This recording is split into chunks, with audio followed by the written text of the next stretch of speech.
Hi guys, what's happening? So this will be the leaf part of plant anatomy, shall we say. And sorry for the color cut and paste thing. Just don't have a microscope and the inside of leaves are hard to see. So this is just a basic pattern for all leaves, be it monocot, dicot, it doesn't matter. Just to be some subtle differences with the vascular tissue. So a non-living layer called the cuticle is there for protection, generally found on the upper epidermis of the plant, sometimes on lower epidermis as well. Right under the cuticle will be the upper epidermis, and again, dermal tissue is a type of ground tissue until it differentiates, and the point is protection, protection, and protection. Just under the upper epidermis will be a layer called palisade mesophyll. Called palisade because they're shaped like upright logs, like a palisade fort. Very, very rich in chloroplast. This is where the majority of photosynthesis occurs with the plant. The middle part of the leaf is made up of what is called spongy mesophyll. Spongy mesophyll does carry out some photosynthesis. It's green, has chloroplast, chlorophyll, all that good jazz, just like the palisade.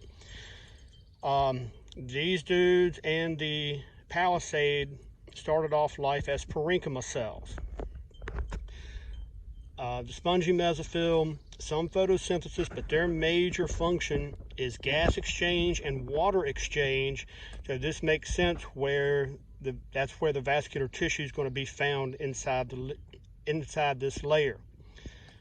Okay, vascular tissue again, xylem, phloem. Note the differences in size. Again, excuse me. Vessel elements and tracheids, companion cells, sieve tube elements are the types of cells associated with each tissue respectively. Under the spongy mesophyll, you'll find the lower epidermis. Sometimes the lower epidermis will have a cuticle, sometimes it will not. It's kind of species dependent. And again, protection is the deal. The big thing for these guys is they have openings. One opening is called a stoma. Collectively, they are called stomata. This is where carbon dioxide enters the plant, oxygen and water vapor leave the leaf. All right, and then on each side of this opening are two cells called guard cells. And the guard cells control the size of the opening and thus control transpiration.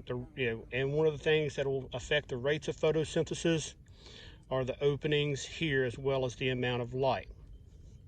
All right, now leaf, you can see on this side, the lower epidermis is much duller in color, whereas the upper epidermis tends to be more shiny. This is a typical dicot leaf. Notice it has a midrib and has branching veins.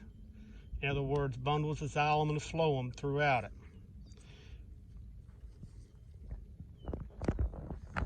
Okay, this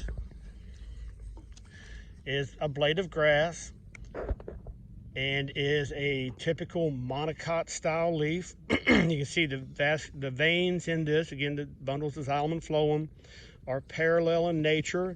No real distinct midrib here. All right, and again, they'll follow the same pattern.